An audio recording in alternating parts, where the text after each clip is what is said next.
On the outskirts of the old city, far from the noise and lights, stood an abandoned palace for more than 100 years.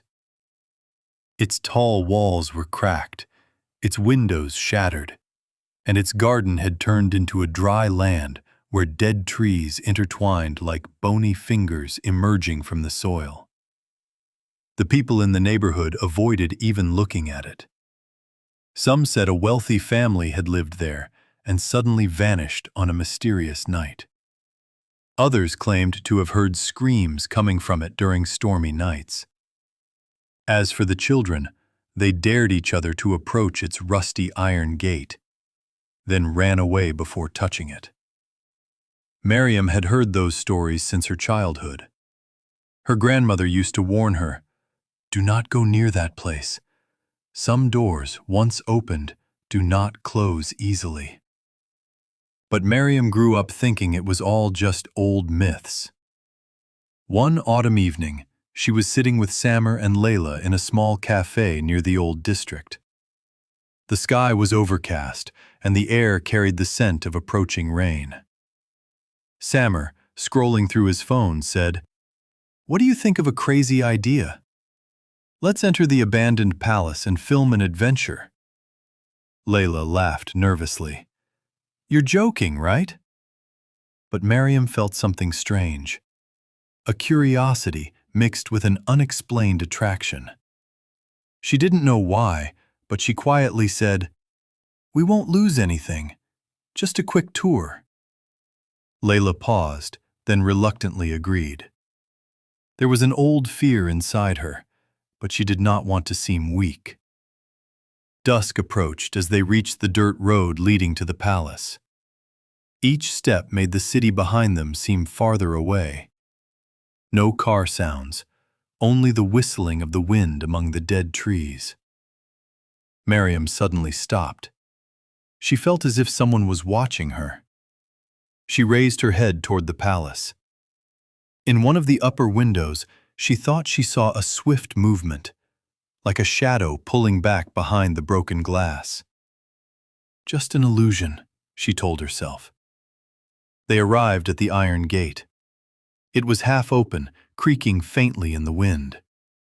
Samer pushed it with his hand, and the sound of metal scraping rose like a long scream. They entered the abandoned garden. The ground was covered in dry leaves that cracked under their feet. In the middle, a stone fountain was filled with dark, stagnant water, reflecting the palace like a distorted image. The closer they got to the main door, the heavier Miriam felt. It wasn't just fear. It was a sense that the place recognized her. Samer reached out and pushed the massive wooden door. It opened slowly, as if it hadn't been opened in ages. The moment Miriam stepped inside, the temperature dropped suddenly. Not a mere breeze, but a cold that pierced the bones. The three exchanged tense glances. Then, without anyone touching it, the door slammed shut behind them, shaking the walls. The echo of the closing door resonated through the palace, as if announcing they were no longer alone. The echo lingered unnaturally long, as if the sound traveled through endless corridors. The three stood silently. Samer took out his phone and turned on the flashlight. The weak beam revealed thick dust floating in the air, as if the place hadn't been touched for decades. The marble floor was cracked, and an old tattered carpet stretched along the long corridor ahead. Samer tried to break the silence. "Don't be afraid. It's just an old house." But his voice lacked the confidence he intended. They proceeded slowly. Each step emitted a soft creak, as if the floor itself complained about their presence. The walls were covered with peeling layers of paint, but something else was clear among them. Symbols. Not ordinary writings, nor children's drawings. They were deeply carved into the wall, as if someone had used a sharp tool to etch them carefully. Circles within circles, like eyes inside eyes. Straight lines intersecting at sharp angles. Shapes resembling claws or hands. Miriam stepped closer, running her fingers over one of the symbols. Its texture was rough, but what unnerved her was that the carving seemed recent, not as old as she expected. "These aren't old. Someone did this," she whispered. Layla also approached, then stepped back quickly. "Look, here too." The symbols repeated along the corridor, almost in the same pattern, as if a message or a warning. Suddenly, Miriam noticed something else. Every time Samar directed the light toward a certain symbol, the lines seemed to reflect the shadow in a strange way, as if they moved slightly. She closed her eyes and opened them again. "Are they moving?" she asked in a low voice. Samar laughed, but it was a tense laugh. "It's just the light effect." They continued until they reached a massive staircase leading to the upper floor. On the side of the stairs, a large painting had fallen from its frame, torn. Only part of a woman's face remained, with wide eyes, staring directly inside. Miriam froze. The eyes seemed familiar, uncomfortably so. Suddenly, Samar's flashlight flickered off for a moment, then returned. In that second of darkness, Miriam swore she saw something standing at the top of the stairs. A long shadow, head tilted slightly, featureless. "There's someone above!" she screamed. Samar shone the light upward quickly. Nothing. But when the beam moved slightly to the wall beside the stairs, one of the symbols they had passed earlier had changed. It was no longer just an etching. Black, viscous liquid oozed from it, dripping down like dark blood. Layla gasped and stepped back. "That wasn't here a minute ago!" Samar reached out to touch the liquid, but stopped abruptly. The liquid wasn't just dripping downward. It moved, forming a new line, as if someone was drawing an additional symbol before their eyes. At that moment, they heard a very faint voice, not from outside, but from inside the wall itself. A whisper, as if the stones were breathing. The whisper was unintelligible, but it was real. A soft scratching sound, as if something moved inside the wall. Samar took a step back, his flashlight focused on the symbol forming before them. The black liquid suddenly stopped, then began retracting as if it had never existed. This is impossible," Samar said shakily. Layla grabbed Miriam's arm tightly. "Let's go upstairs. Maybe someone is trying to scare us." She wasn't fully convinced, but she wanted a logical explanation. They climbed the stairs slowly. Each step moaned, as if the wood refused to carry them. The air upstairs was colder, heavier. They reached a long corridor with a torn piece of fabric dangling from the ceiling, moving slowly despite the absence of wind. Doors on the sides were half open. At the end, a large hall appeared, with tall, broken windows. They entered cautiously. In the middle, a massive chandelier hung from a rusty chain. The floor was covered with broken glass and thick dust. They stood together, breathing fast. Suddenly, Miriam noticed something strange. On the opposite wall, their shadows reflected by the flashlight. 3 shadows. But, after a few seconds, a 4th shadow appeared. It was taller than all of them. Its head tilted unnaturally, arms longer than normal. It was not behind them, as the light was in front. Miriam whispered barely audibly, "Don't move." Samar tried to convince himself, "It's just a column's shadow." But there was no column. The 4th shadow moved slowly. No one moved. Only the shadow. It raised its long arm, as if pointing at them. Layla began to cry. "I see it. I didn't see it before, but I see it now." Suddenly, the chandelier above shook violently, as if an invisible hand had pulled it. The glass collided, producing sharp sounds. Sammer shouted, "Run!" But before they could take a step, the phone light went out completely. The place plunged into absolute darkness. It wasn't ordinary darkness. It was dense, suffocating, sticking to their faces. Then they heard footsteps, not theirs, slow, heavy, circling them in the dark. Miriam felt cold breaths near her ear, a clear whisper this time.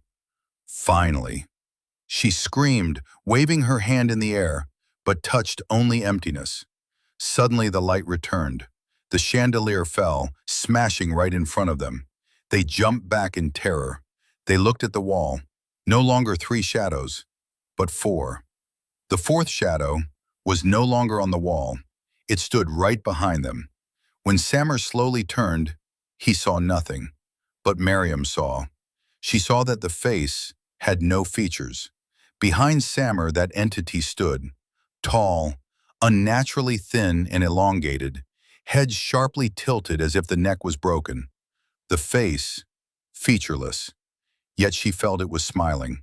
Miriam screamed, "Don't move, Sammer!" Sammer panicked. "What? What is it?" The moment he turned quickly, the entity vanished. But the floor beneath their feet trembled lightly. The broken glass vibrated. The air thickened, as if the space was shrinking around them. Layla panting, "Let's get out, the door! Where's the door?" They ran toward the corridor, but when they reached it, it wasn't as it had been. It was longer, much longer. The doors on the sides had changed. Some were tightly closed, some open, emitting darkness deeper than the rest of the palace. Whispers rose, multiple this time, not one voice. Intertwined whispers, rapid, speaking in an incomprehensible language, but repeating one name clearly. "Miriam, Miriam." She covered her ears. "Stop!" Sammer held her. "There's nothing, no one is speaking." Suddenly, he heard it too, very close to his ear. A warm whisper full of hatred. "It's your fault." Sammer froze, his eyes widened. "Did you hear that?" he whispered brokenly. Layla trembled. Looking at the walls, the symbols were now moving, twisting slowly like black worms sliding over the old paint. Then something more terrifying happened. A door appeared in the middle of the corridor. A door that hadn't been there moments ago. Wooden, old, covered with the same symbols they saw downstairs. Layla, "It wasn't here. I swear it wasn't here." Before they could decide what to do, the door opened slowly by itself. Inside, a small room with a long mirror. The mirror drew Miriam as if calling her. She stepped closer unconsciously. She saw her reflection, but something was off. Her reflection was not scared.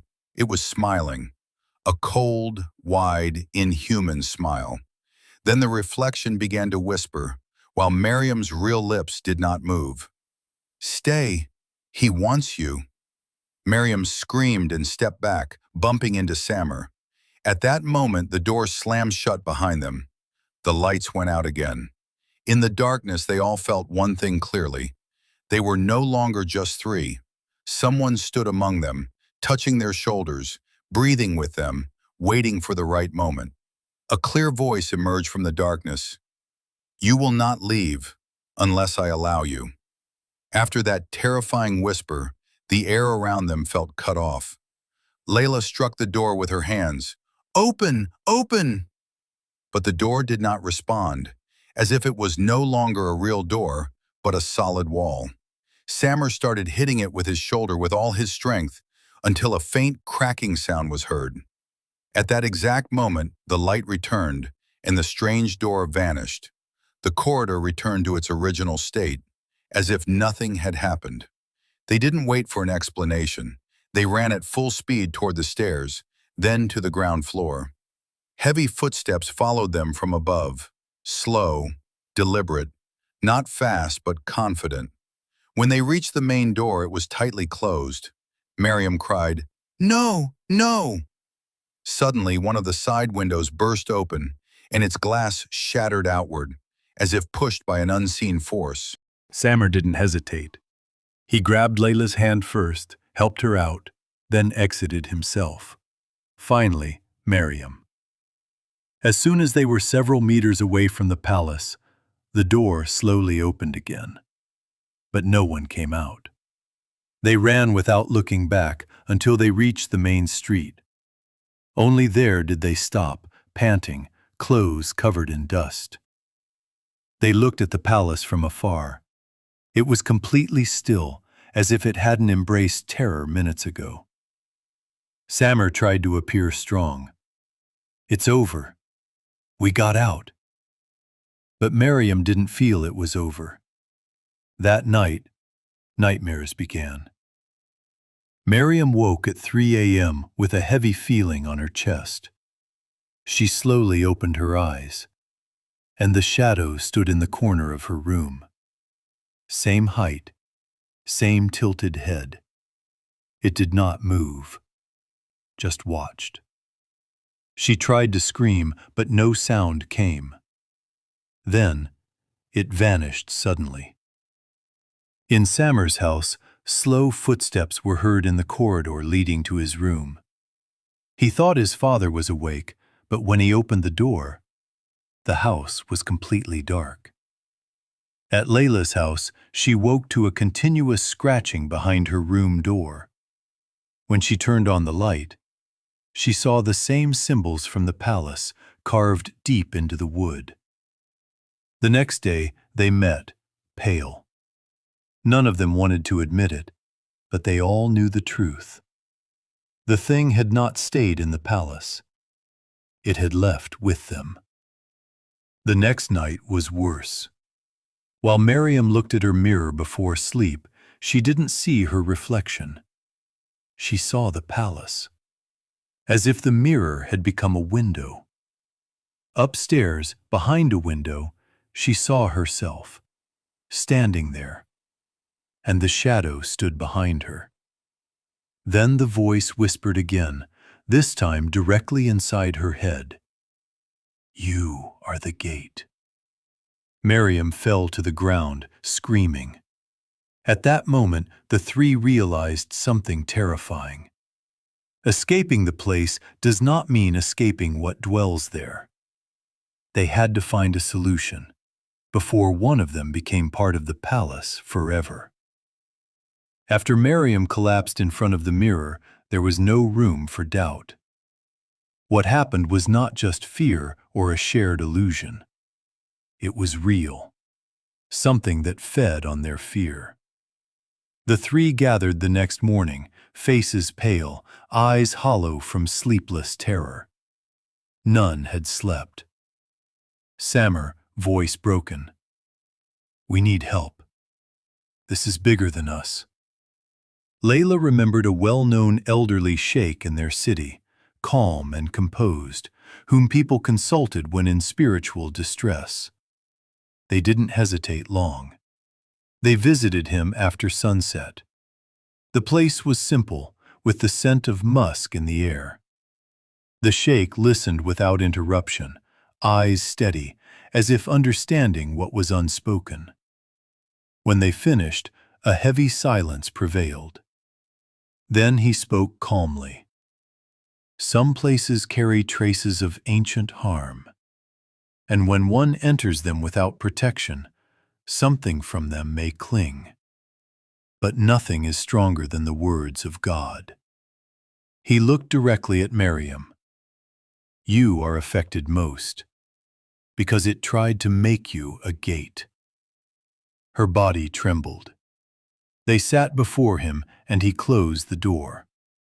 He began reciting the Quran in a deep, steady voice. Initially, the voice was calm, but each verse seemed to strike something invisible in the room. After minutes, Miriam felt extreme weight on her chest. Her breath quickened, hands trembling violently. Suddenly, the room temperature dropped. The lamp above flickered. Samer felt dizzy, and Layla began crying without knowing why. The sheikh continued reciting, his voice gaining strength and stability. Miriam suddenly shouted in a voice that was not hers. "Stop!" Layla fell to the ground from sheer terror, while Samer held Miriam's hand, trying to stabilize her. The sheikh did not stop.